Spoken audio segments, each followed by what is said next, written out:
Thank you, Scott, for your passion. One other story to relate to you. This airman that immolated himself in front of the Israeli embassy, Aaron Bushnell, our friend and colleague, Max Blumenthal, who's a latter-day Seymour Hersh when it comes to digging things up, yeah, found his orders. There it is. That he was ordered to be ready on a moment's notice to deploy to Israel. And it was, listen, I don't defend suicide. I don't defend what he did, but the American people need to understand it, and the media needs to address it. Not with an Israeli flag waving in the background like NBC did, and not without stating what it was about, like all the, look at those headlines, like all the major newspapers in the U.S. did. Only Haaretz gave a headline that said what it was truly about, in protest of American support of Gaza war. But the American public needs to know what we didn't know until Max reported this a few hours ago. That American airmen have been told to get ready on a moment's notice to deploy, and it's mandatory. As soon as we tell you, you'll go. And this, put it up again, Chris, I think it was November when this, there's a date on there somewhere. 21 November 2023. There you go. Your thoughts? You know, it's interesting when you go through this man's social media. He has a posting that says, a lot of people wonder, there it is.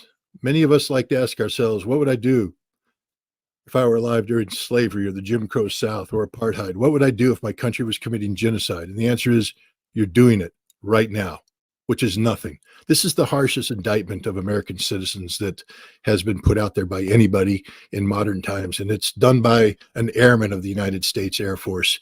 He has exposed the American people for the moral hypocrites that we collectively are. We claim to be somebody who, you know, is a nation who stands for right, doing the right thing. And we all sit there and speak of this. But how many Americans have actually got off their butts and gone out and done something? You know, at least, you know, I'm not perfect, but at least when I say I want to improve relations between the United States and Russia, I get off my ass and I travel to Russia and I put it all on the line in trying to improve relations. I'm doing my best effort. There's other people out there who do the same thing for Gaza, doing the same thing. But the vast majority of the Americans are sitting at home doing nothing. And I think this man, this kid, who has apparently a moral conscience that is it just consumed him. He's somebody who just said, I've got to do something.